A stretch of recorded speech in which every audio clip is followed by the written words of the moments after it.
अस्सलाम वालेकुम dear students, how are you all. मैं उम्मीद करता हूँ कि आप सब खैर आफियत से होंगे। Welcome to another lecture of projectile motion. Projectile motion के दूसरे अनदर लेक्चर के ऊपर आप सबको मैं वेलकम करता हूँ। मैं हूँ आपका फिजिक्स इंस्ट्रक्टर सिबकतुल्ला और आज हम बहस करेंगे हॉरिजॉन्टल प्रोजेक्टाइल मोशन के ऊपर। मेरे बच्चे, ये आखिरी टॉपिक होगा हमारा प्रोजेक्टाइल मोशन के रिलेटेड, लेकिन मैं एक और वीडियो भी बनाऊंगा जिसके ऊपर हम न्यूमेरिकल्स और एमसीक्यूज डिस्कस करेंगे। जितने लेक्चर्स हमने पढ़े हैं प्रोजेक्टाइल मोशन के, उनके अंदर, उसे एक वीडियो के अंदर। तो अभी हमारे पास दो लेक्चर होने वाले हैं, एक ये लेक्चर होगा और दूसरा जो नेक्स्ट वन लेक्चर होगा हमारा। तो चलिए अब हम क्लास को कंटिन्यू करते हैं मेरे बच्चे। आज जो हमारा टॉपिक है उस टॉपिक का नाम क्या है? उस टॉपिक का नाम है horizontal projectile motion.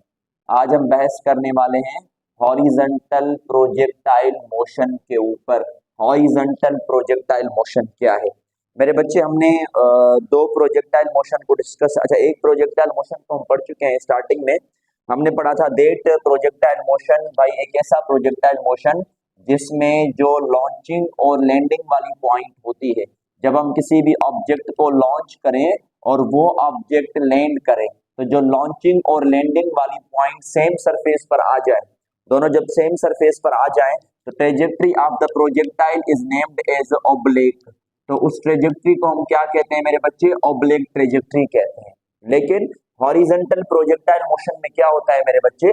Horizontal projectile motion में जो लॉन्चिंग वाली पॉइंट है और जो लैंडिंग वाली पॉइंट है वो दोनों एक सरफेस पर नहीं आते।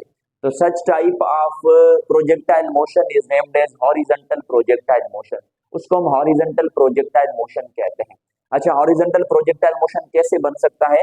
मिसाल के तौर पर मैं आपको कहूं कि भाई मैं किसी इमारत के ऊपर खड़ा हूं और मैं यहां से किसी बॉल को फेंक रहा हूं, लेकिन कैसे फेंक रहे हैं? वर्टिकली डाउनवर्ड फेंक नहीं रहे बल्कि हॉरिजॉन्टल थ्रो कर रहे हैं। और हॉरिजॉन्टल हम बॉल को कैसे थ्रो कर रहे हैं? In this path. अगर हम इस बॉल को हॉरिजॉन्टली इस पाथ में मूव करवाएं मेरे बच्चे, यानी कि उसको हॉरिजॉन्टल डायरेक्शन दे दें, वर्टिकल थ्रो नहीं करना, मतलब ऐसे कि ये प्रोजेक्टाइल और इस प्रोजेक्टाइल को मैं ऐसे ही थ्रो करूं, नहीं, बल्कि यहाँ पर खड़े होकर हम प्रोजेक्टाइल को ऐसे थ्रो करेंगे, ऐसे लॉन्च करेंगे। तो हम जब प्रोजेक्टाइल को यहाँ पर ऐसे लॉन्च करेंगे मेरे बच्चे, तो यहाँ पर दो पॉइंट्स हुई, एक पॉइंट हुई पॉइंट ऑफ लॉन्चिंग, दूसरी हुई पॉइंट ऑफ लैंडिंग। अब दोनों पॉइंट्स को देखें तो क्या आपको लगता है कि दोनों एक सरफेस पर है? नहीं, दोनों डिफरेंट सरफेसेस पर है।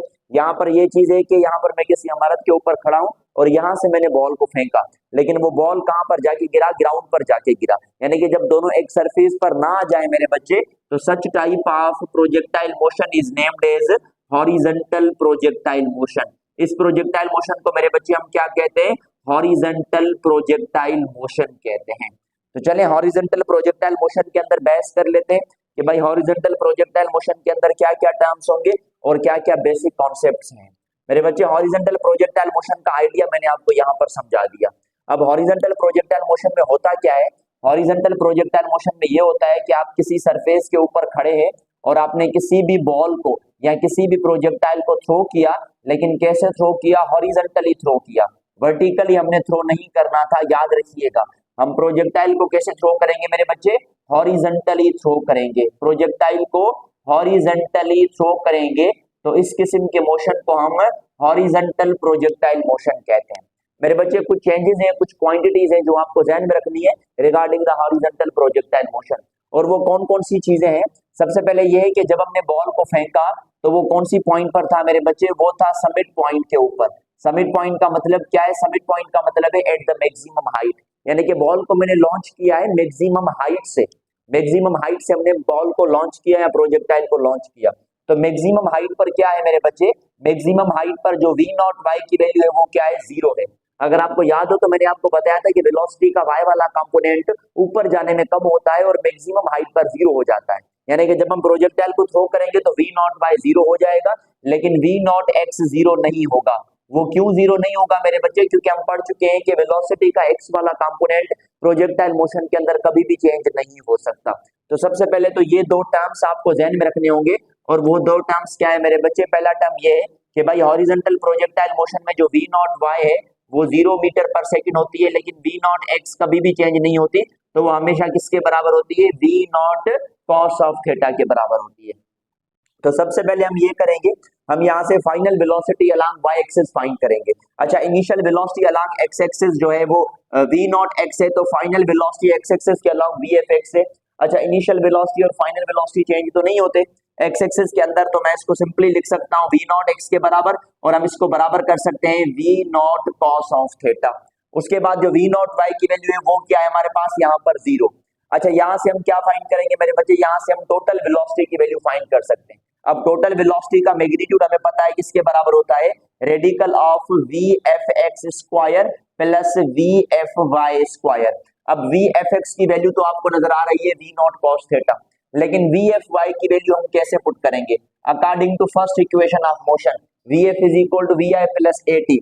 तो वी एफ वाई के अलोंग है तो मैं इनिशियल वेलोसिटी भी वाई एक्सिस के अलोंग लूंगा और एक्सेलरेशन भी हम वाई एक्सिस के अलोंग लेंगे, तो वी एफ वाई बराबर हो जाएगा वी नॉट वाई। मेरे बच्चे अभी हमने बात की कि वी नॉट वाई की वैल्यू किसके बराबर है, 0 के, तो यहाँ पर हम 0 लिखेंगे, प्लस ए वाई किसके बराबर होता है जी इंटू टी। अच्छा, मैंने प्लस जी यहाँ पर क्यों दिया, क्योंकि जो प्रोजेक्टाइल की ट्रेजेक्टरी है वो ऊपर से नीचे की तरफ आ रही है, तो ये मोशन इन वन डायमेंशन पढ़ चुके हैं कि जब कोई ऑब्जेक्ट ऊपर से नीचे की तरफ आता है तो उसमें जो एक्सेलरेशन वाई एक्सिस के अलोंग होती है वो हम क्या कंसीडर करते हैं, वो हम पॉजिटिव कंसीडर कर लेते हैं मेरे बच्चे। तो यहाँ पर वी एफ वाई की वैल्यू क्या बनेगी, V F Y is equal to G into T, याद रखिएगा। अब क्या होगा, अब अगर हम वेलोसिटी फाइंड करना चाहें तो total velocity is equal to radical of V F X square, V F X किसके बराबर है, V naught cos of theta whole square plus V F Y square, और वी एफ वाई किसके बराबर है मेरे बच्चे, जी टी, इसका भी हम स्क्वायर कर लेंगे। तो ये है formula for finding the magnitude of velocity. अगर आपको एंगल चाहिए तो मिसाल के तौर पर वो एंगल है फाई, तो मैं यहाँ पर टेन इनवर्स वाला फार्मूला इस्तेमाल करूंगा, कौन सा, V F Y divided by V F X, यानी कि y वाला कंपोनेंट न्यूमरेटर में और x वाला कंपोनेंट डिनोमिनेटर में, theta is equal to tan inverse a by upon ax, सुना है ना आपने, तो वही टर्म मैंने यहाँ पर इस्तेमाल किया। तो याद रखिएगा ये फार्मूला है for finding the magnitude of velocity, और ये है formula for finding the direction और फॉर फाइंडिंग द एंगल। अच्छा, इस फार्मूले में और ऑब्लिक ट्रेजेक्टरी में फर्क है। ऑब्लिक ट्रेजेक्टरी में क्या फर्क है यहाँ पर मेरे बच्चे, अगर आपको याद हो तो यहाँ पर हमने जीटी होल स्क्वायर लिखा है, लेकिन ऑब्लिक ट्रेजेक्टरी में मैंने फार्मूला लिखवाया था इसका V naught sine theta minus G into T. V naught sine theta क्यों लिखा था, तो क्योंकि उस वक्त इनिशियल वेलोसिटी वाई कंपोनेंट के अलोंग में थी, लेकिन यहाँ पर इनिशियल वेलोसिटी वाई एक्सिस के अलोंग क्या है मेरे बच्चे, 0 के बराबर, because we throw the object from top of the trajectory ना, हमने ऑब्जेक्ट को टॉप ऑफ द ट्रेजेक्टरी फेंका, इस वजह से यहाँ पर वेलोसिटी में ये टर्म आ जाएगा और यहाँ पर वी नॉट साइन थीटा वाला फैक्टर इन्वॉल्व नहीं होगा। तो ये फैक्टर याद रखिएगा, वेलोसिटी और एंगल के दरमियान हम यही रिलेशन इस्तेमाल कर लेते हैं मेरे बच्चे। उसके बाद हम इस्तेमाल कर रहे हैं डिस्प्लेसमेंट अलोंग वाई एक्सिस, यानी कि अगर मुझे हाइट चाहिए तो हम हाइट को कैसे फाइंड कर लेंगे। भाई जब हमने प्रोजेक्टाइल को फेंका था तो प्रोजेक्टाइल ग्राउंड से सर्टेन हाइट पर था, जिस हाइट को हमने क्या कहा, जिस हाइट को हमने एच कहा। अब मैंने इस हाइट को यहाँ से फाइंड करना है, तो मेरे बच्चे हम यहाँ पर सेकंड इक्वेशन ऑफ मोशन लगाएंगे। According to second equation of motion, you are familiar के जो सेकंड इक्वेशन ऑफ मोशन है वो किसके बराबर है, S is equal to V I T plus 1/2 a into T square. जो एस है उसको मैं एच में तब्दील कर दूंगा, इनिशियल वेलोसिटी वाई एक्सिस के अलोंग करेंगे क्योंकि हाइट हमने ली है, प्लस 1/2 एक्सेलरेशन भी वाई एक्सिस के अलोंग इंटू टी स्क्वायर। तो मेरे बच्चे यहाँ पर एच हो जाएगा, वी नॉट वाई की वैल्यू क्या है यहाँ पर 0 multiply by the time T plus 1/2 a किसके बराबर है, जी इंटू टी स्क्वायर। तो h किसके बराबर है, ये टर्म 0 हो जाएगा, 1/2 जी टी स्क्वायर। ये फार्मूला है फॉर फाइंडिंग द हाइट, जब हम हाइट फाइंड करें और अगर हमें टाइम दिया हुआ हो। लेकिन याद रखिएगा यहाँ पर टाइम कौन से प्रोजेक्टाइल मोशन में दिया जाएगा, हॉरिजॉन्टल प्रोजेक्टाइल मोशन के अंदर। तो यहाँ से हम h हाइट को मालूम कर सकते हैं, यहाँ से आप टाइम की वैल्यू भी मालूम कर सकते हैं फॉर टाइम टेकिंग। अगर हम टाइम टेकिंग को यहाँ पर मालूम करना चाहें तो कैसे करेंगे मेरे बच्चे, 2 डिवाइड कर रहा है h के साथ मल्टीप्लाई हो जाएगा, 2h is equal to G into T square. 1 की मल्टीप्लीकेशन का कोई फर्क नहीं पड़ेगा, जी मल्टीप्लाई कर रहा है ऐसे आके डिवाइड करेगा, तो T square is equal to 2h upon G. तो टी किसके बराबर हो जाएगा मेरे बच्चे, रेडिकल 2h अपॉन जी। तो ये है formula for the calculating of time taken जब प्रोजेक्टाइल ग्राउंड पर जाके हिट करे। तो अगर हम उसका टाइम मालूम करना चाहेंगे तो ये फार्मूला है for the calculation of time. According to this formula आपको क्या नजर आ रहा है कि टाइम किस पर डिपेंड कर रहा है, हाइट पर डिपेंड कर रहा है। यस, याद रखिएगा मेरे बच्चे, यहाँ पर जो टाइम टेकन है वो किस पर डिपेंड करता है, time taken depends on height. जो टाइम टेकन है मेरे बच्चे वो किस पर डिपेंड करता है, वो हाइट पर डिपेंड करता है। फेडरल बोर्ड के अंदर एक सवाल है, वो सवाल मैं डिस्कस करना चाहूंगा। सवाल ये था मेरे बच्चे, एमसीक्यूज फॉर्म में मैं आपको बता रहा हूं कि यहाँ पर एक प्रोजेक्टाइल खड़ा है, ठीक है, और यहाँ सॉरी एक बंदा खड़ा है, इसने दो प्रोजेक्टाइल्स लिए। एक प्रोजेक्टाइल को लॉन्च किया हॉरिजेंटली, मतलब ऐसे, एक प्रोजेक्टाइल को हॉरिजेंटली लॉन्च किया और दूसरे प्रोजेक्टाइल को उसी वक्त वहीं से ही छोड़ा, उसी वक्त वहीं से ही छोड़ा एट हाइट एज। सवाल ये है कि जो प्रोजेक्टाइल ए है वो पहले पहुंचेगा या प्रोजेक्टाइल बी पहले पहुंचेगा। जी मेरे बच्चे, सवाल का जवाब आपने देना है कि मैंने ऑब्जेक्ट को मतलब ऐसे थ्रो करना है। मैंने यहाँ से प्रोजेक्टाइल को सेम हाइट पर एक प्रोजेक्टाइल को ऐसे फेंका और दूसरे प्रोजेक्टाइल को मैंने ऐसे लॉन्च किया, यानी कि इन दिस डायरेक्शन, इस डायरेक्शन में लॉन्च किया और इसको मैंने ऐसे नीचे छोड़ा। तो सवाल ये है कि दोनों से पहले कौन सा प्रोजेक्टाइल ग्राउंड पर जाके हिट करेगा। तो both will hit the ground at the same time. याद रखिएगा, दोनों जो गिरेंगे ग्राउंड के ऊपर उनको वक्त सेम लगेगा मेरे बच्चे। क्यों? क्योंकि दोनों की हाइट एक जैसी है, क्योंकि टाइम डिपेंड करता है हाइट के ऊपर ना, तो दोनों की हाइट तो एक जैसी थी और दोनों को टाइम भी सेम ही लगेगा। आप करके देखें अपने डेली लाइफ में, आपको ये चीज समझ आ जाएगी। तो खैर ये याद रखिएगा, हम वेलोसिटी फाइंड कर सकते हैं, हम हाइट भी फाइंड कर सकते हैं, उसके बाद हम टाइम फाइंड कर सकते हैं, मोस्ट इंपॉर्टेंट है। और ये एमसीक्यूज याद रखिएगा, ये फेडरल क्वेश्चंस फेडरल बोर्ड के अंदर इन्वॉल्व है हमारे पास। तो चलें जल्दी से इसको नोट कर ले। अब हम इसके हॉरिजॉन्टल डिस्टेंस की बात करेंगे, यानी कि रेंज की। तो अगर हमने रेंज फाइंड करना है तो उसको हम किस तरीके के साथ फाइंड करेंगे मेरे बच्चे? जी मेरे बच्चे, वर्टिकल हाइट के बाद हम आते हैं डिस्टेंस अलोंग एक्स एक्सिस, यानी कि वो कितना दूर जाके गिरेगा। Distance along X axis, x axis में हमें क्या चाहिए? डिस्टेंस चाहिए। तो हम यहाँ पर भी मेरे बच्चे कौन सी इक्वेशन इस्तेमाल करेंगे? According to second equation of motion, according to second equation of motion मेरे बच्चे, S is equal to V I T plus 1/2 AT square. X की बात की तो मैं एस को आर के साथ रिप्रेजेंट करता हूं, जैसे आर रेंज था ना, ऐसे ही आप कॉन्सेप्ट समझ ले। इनिशियल वेलोसिटी हम किसके अलोंग लेंगे? एक्स एक्सिस के, multiply by the time, plus 1/2 acceleration भी एक्स एक्सिस के along, multiply by the T square. ठीक है, अब एक्सेलरेशन एक्स एक्सिस के अलोंग किसके बराबर होती है मेरे बच्चे? 0 के। तो रेंज किसके बराबर हो जाएगी? V naught X into T plus 1/2, A की जगह पर 0 रखेंगे इंटू टी स्क्वायर, ये पूरा टर्म 0 हो जाएगा। तो जो हॉरिजॉन्टल डिस्टेंस आपने फाइंड किया उसको फाइंड करने की इक्वेशन है V naught X into T, ये है रेंज ऑफ द प्रोजेक्टाइल, यानी कि हॉरिजॉन्टल डिस्टेंस। एक ये फार्मूला भी याद रखिएगा, या तो हम इसको मोर सिंपलीफाइड फॉर्म में लिख सकते हैं। कैसे? यहाँ पर जो टाइम है उसके पीछे मैंने इक्वेशन क्या बताई थी? रेडिकल 2h बाई जी। तो टी की जगह पर ये वैल्यू पुट कर दें तो रेंज का ये फार्मूला भी बनेगा, V naught X into radical 2h upon G.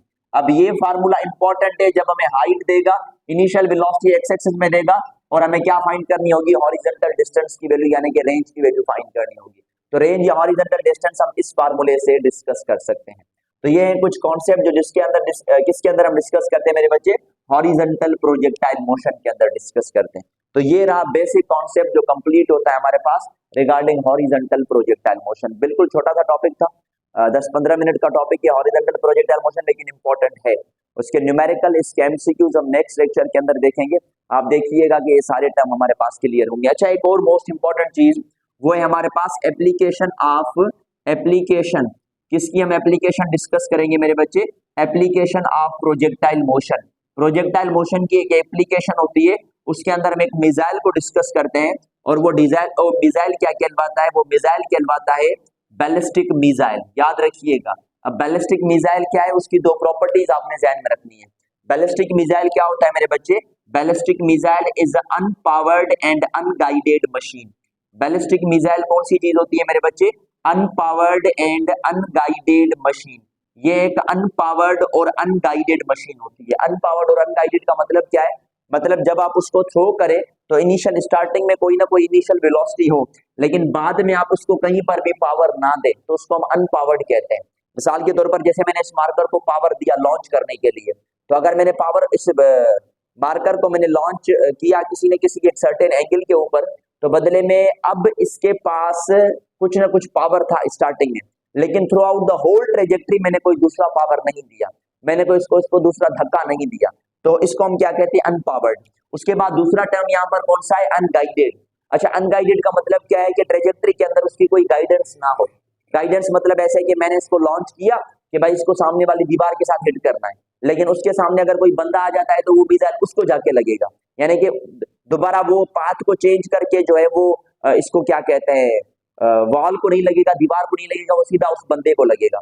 तो अनगाइडेड का मतलब ये है, यानी कि इसको गाइडेंस नहीं होती, हम स्टार्टिंग में जस्ट इसको थ्रो करते हैं। आप किसी स्टोन को फेंके तो वो भी आपके लिए एक बैलिस्टिक मिसाइल ही बन सकती है। तो बैलिस्टिक मिसाइल क्या होती है मेरे बच्चे, अनपावर्ड एंड अनगाइडेड मशीन। तो ये कॉन्सेप्ट याद रखिएगा रिगार्डिंग द प्रोजेक्टाइल मोशन, और ये हॉरिजॉन्टल प्रोजेक्टाइल मोशन है। इसकी एक एप्लीकेशन एमसीक्यूज आया था एमडीकेट के सिलेबस में कि बैलिस्टिक मिसाइल क्या है, आपने कहना है अनपावर्ड एंड अनगाइडेड मशीन। कुछ पावर्ड और गाइडेड भी होती हैं, जैसे ड्रोन है हमारे पास, तो ड्रोन किस में आता है, पावर्ड और गाइडेड में आता है, लेकिन बैलिस्टिक मिसाइल किस में आता है, अनपावर्ड एंड अनगाइडेड मशीन में आता है।